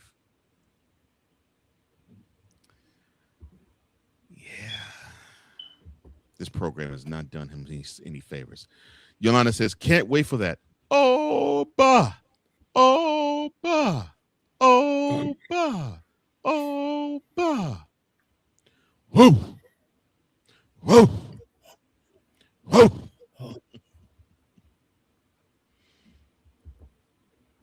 She says, what I say, Playmaker? Hey, if ESPN has a hand in it, it is possible Brock Lesnar's going over 50. That's a bunch of bullshit. And that's another reason why it's a bunch of crap. Barry Neal, 6644. Shout out to you, brother. Glad that you're here. He says, oh, yeah, the ruler. Talking about Oba Femi's nickname. Yeah. Yolanda says, they're doing that for people to buy the rest. Yeah, I get it. Fully get it. I fully get it. I still think best match on the whole card, and you give the best match away for free. Now, if ESPN just says you just want the best match on the card, y'all do what y'all plan on doing, then Oba Femi might be going over. But we don't know what kind of hand ESPN has in all this. Because it's quite possible Lesnar could still go over. And they have another match and Oba goes over on him. It's quite possible. Mm-hmm. Or it's quite possible they're actually doing a program where and they have a third match. Yeah. And they have a 3-match match. Mm-hmm. And they have a 9th match. Yeah. It's quite possible they could do that too. And if so, it would definitely dilute the importance and the impact of this particular match. But yes, I agree. But that's the opener. There's another match for free on ESPN. The Intercontinental Championship match, ladder. Penta defending his title in a ladder match against JD Madonna, against Javon Evans, against Dragon Lee, against Rusev, and against Rey Mysterio. Mm-hmm. So you get Clash of Titans to start off Sunday night. And then you get the bunch of chaos with ladders and people flying all over the place for the Intercontinental Championship match. Cool McCain. What a free hour for night 2.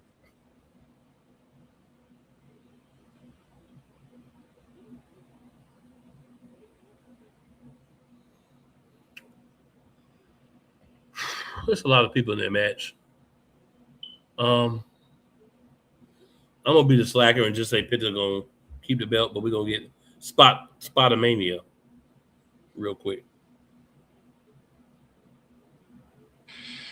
I'm in agreement with my coach. I like Penta retaining, but this is going to be the match to wow the crowd and people watching at home. Mm-hmm. Mm-hmm. Anything you want to add, Mr. Johnson, or you want to move on to the app part of the show? This match is tailor-made for this first hour. Tailor-made for it. Actually, to me, This is the match that of the 4 that they actually put in this slot is the one I agree with the most. Yeah, it's supposed to be chaotic, and it's going to be. Penta should retain, but I wouldn't be surprised if they have Javon Edmonds walk out with it. I would not be mad at all about that.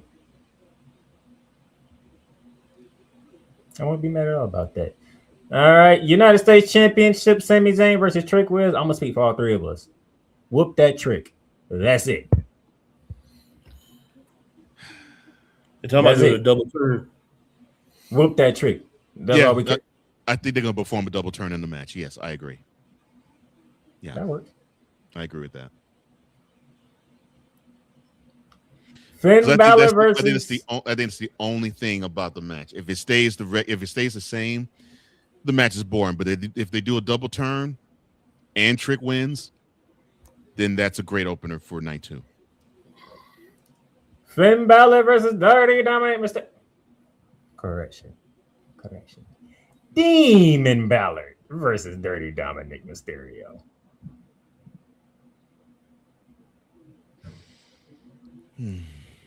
Did y'all really have to bring the Demon back this fast? You had to bring it back at all. You killed it at WrestleMania, 3 years ago? Yeah, Hell in a Cell match to Edge. Mm-hmm.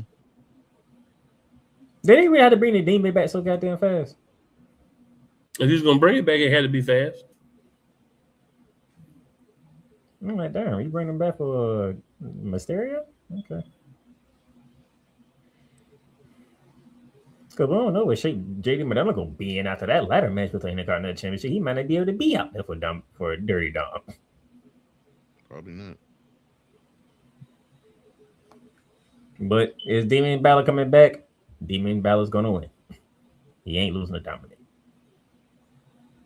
I don't know about that. They had him job to Edge, and Edge did not need to have a dub. Dominic will be better served for the dub. And I get that there's also other backstory, like they were in the same match last year, and Dominic stole the Intercontinental title from Balor. I get that too. So yeah, storyline sense, probably Balor should get the lick back, as they say. But I would not. But I think actually Dom probably would go over. I think. WWE Women's Championship match: Jade Cargill versus Rhea Ripley. Cool. Thunder Cakes versus Emo Cakes for the WWE Women's Championship. I feel like it's gonna be Thunder Cakes for some reason. I think a little bit of outside interference, and this is like a good jump off for Jade. If Jade had a solid run where they really gave her opportunities with the championship, I think I would lean more toward Rhea.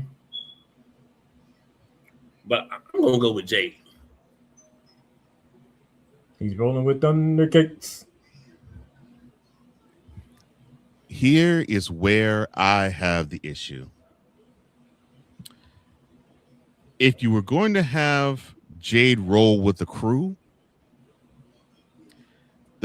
should have been unveiled at WrestleMania. Completely agree. They got to add another member at WrestleMania. Yeah. Now, if they do that, I definitely see Jade retaining. But because they actually decided to have her with her baddies, to me, far too early, I can totally see them taking the titles off of Jade, and I don't want that, but I could see that. But Rhea doesn't need the title. She doesn't. I look at it like if you're gonna give her the baddies and all that, you might as well at least let her have a little bit more of a run. Mm-hmm. It's almost the same as like I said about the Fatal 4-Way Tag Team Championships.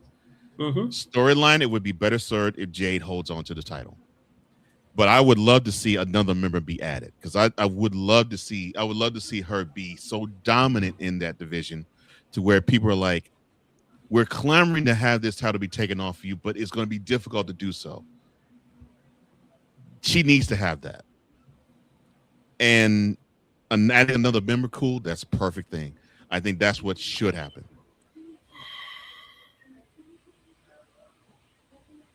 All right, then the main event of night number 2, the main event of WrestleMania 42, the World Heavyweight Championship match. CM Punk defending it against Roman Reigns.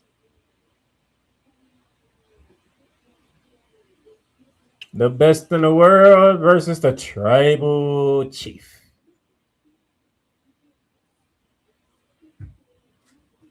And with no words, just with the one to the sky, Ku McCain is acknowledging the Tribal Chief.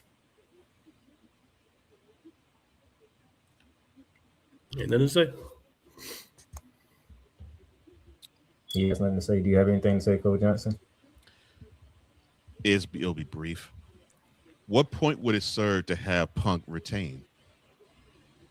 I mean, I hate to say it like this, but Roman actually, with the one word, gave you the spoiler alert. Dude is old. Dude will be 50 sometime 2 years from now. So, you know, what purpose does he serve now? He doesn't need a title anymore, and he now has had a run with it. And now he will actually have the main event of WrestleMania match that he's always wanted to have. So you can check that off the list too. And let's be honest, the number one star in WWE is still Roman Reigns. So you got to have your number one star shine the brightest on your biggest stage. Roman Reigns, Tribal Chief. Throw the ones to the sky. And before we get out of here, Mr. McCain, I'll let you get something off my chest. As y'all heard earlier, with Mr. Johnson, his voicing his displeasure of the whole Pat McAfee inserted into the night one main event. I'm gonna go a little deeper into this. You know why Pat McAfee is inserted in this? And they're trying to dress it up and stuff because they're trying to do something else with Pat McAfee a little down the road after WrestleMania. Just to let y'all know. But word is coming around that TKO is the reason why Pat McAfee has been inserted in this. Do you listen to his promos? He basically took what everything that the IWC has been saying and people around on the internet has been saying, used it in his promos. So you can't really argue with what he said.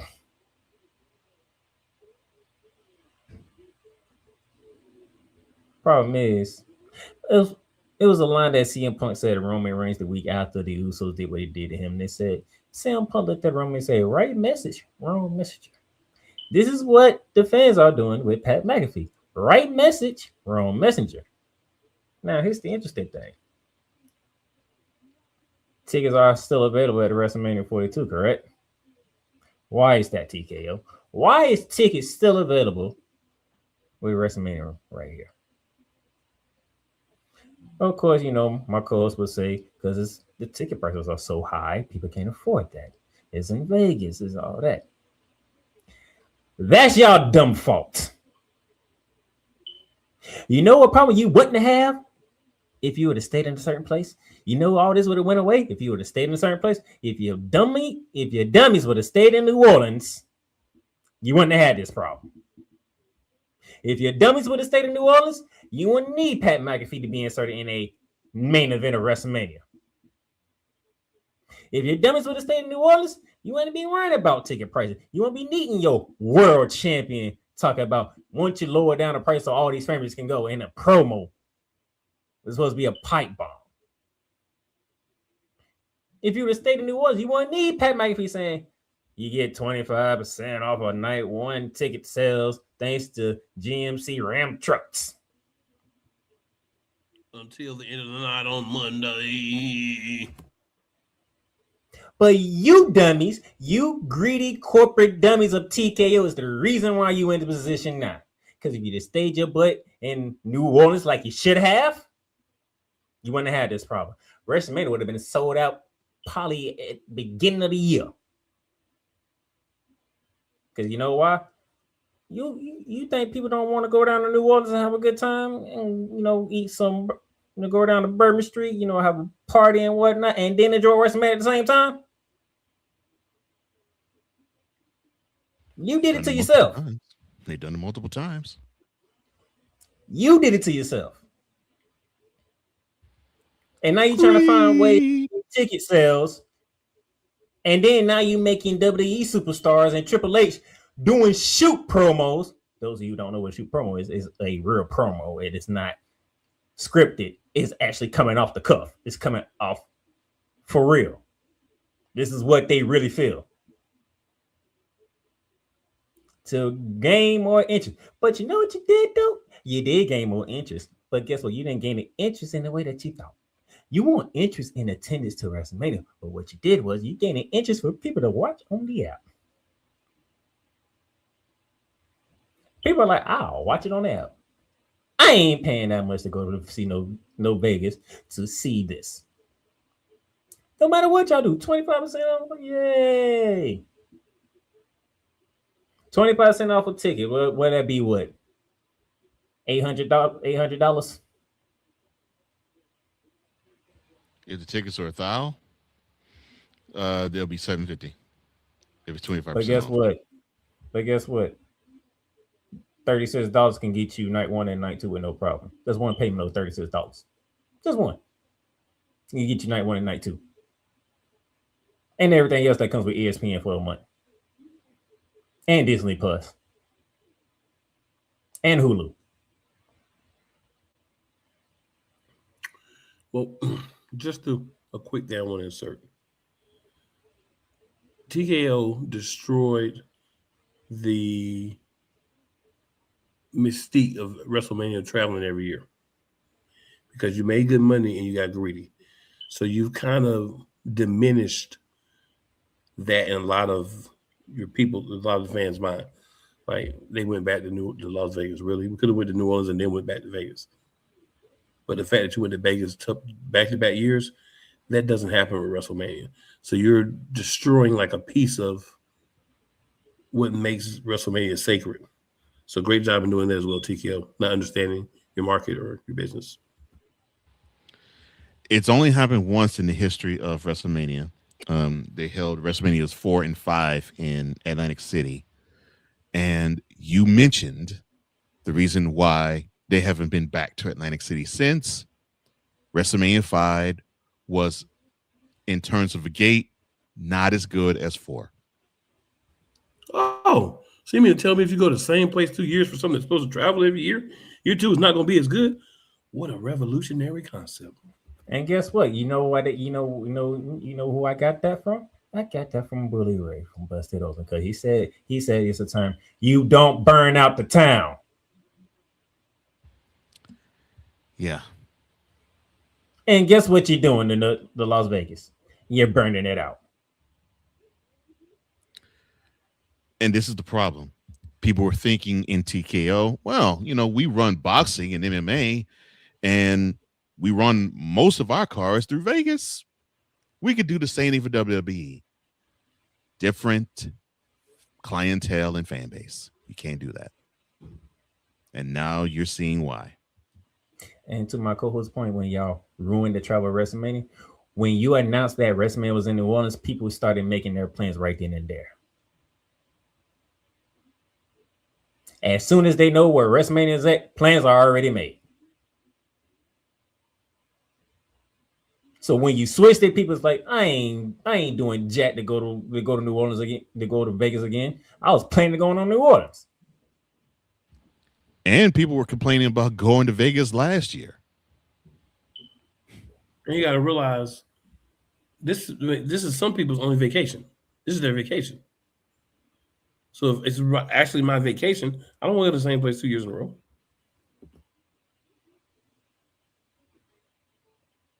So when this weekend is done, TKO, don't look at Triple H. Matter of fact, no, I'm gonna do it better. Don't look at Paul, because this ain't Paul's fault. Don't look at none of the creators. Don't even look at the talent. Don't even look at Pat McAfee. Don't even look at Jelly Roll. look at yourselves in the mirror, because it's y'all dumb fault. The reason why you in this position. All you had to do is not touch it. You ain't have to touch it. You go to New Orleans. Everybody have a great time. They feel how they feel about the show. Night 1, night 2, and then we get ready for Saudi Arabia.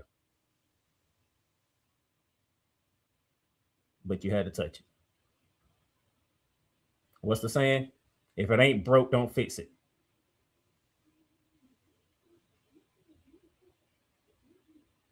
Go ahead and get us out of here.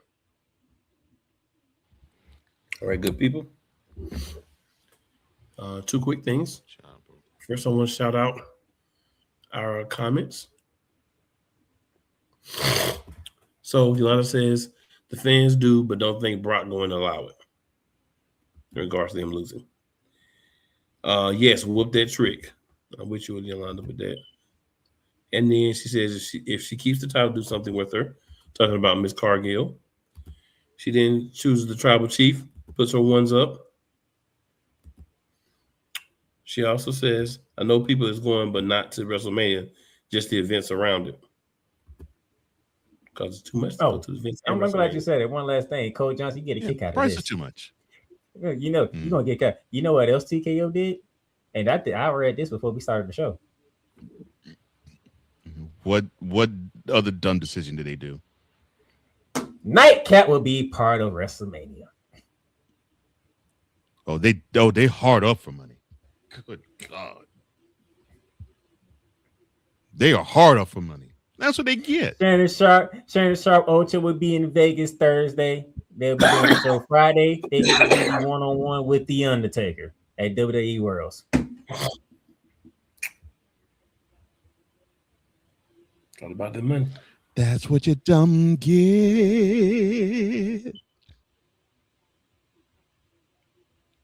Lord TKO. Close the show. I already had one rant. I don't feel like going on another. Well, it's never where you start. Good people's always where you finish. We'll be back next week. I'm going to be 100% keeping it a buck with you. If you're logging on next week and you're expecting to hear about anything but WrestleMania fallout, you're going to be upset. Won't hear it. That's just the end and realness of it. Because I should be better as far as my voice box and all that. And I know I'm gonna have some rants. I know I am. I don't even know which ones, but I know within my heart of hearts, the soul of what's within me. It's gonna be something. Be ready. And if Mr. Johnson want to come on back, he's always welcome. Appreciate that. For Mr. Johnson, our semi-co-host, and for my co-host, the Playmaker, your boy Cool McCain. We out. Make sure you're enjoying the rest of Raw. We took you almost an hour in the Raw, but it's all good. You watch it on Netflix anyway, so you just rewind it back to the beginning. Gio. Check us out next week. I think it'll be fun. I might even be close to full strength. And that itself should make things fun. We out.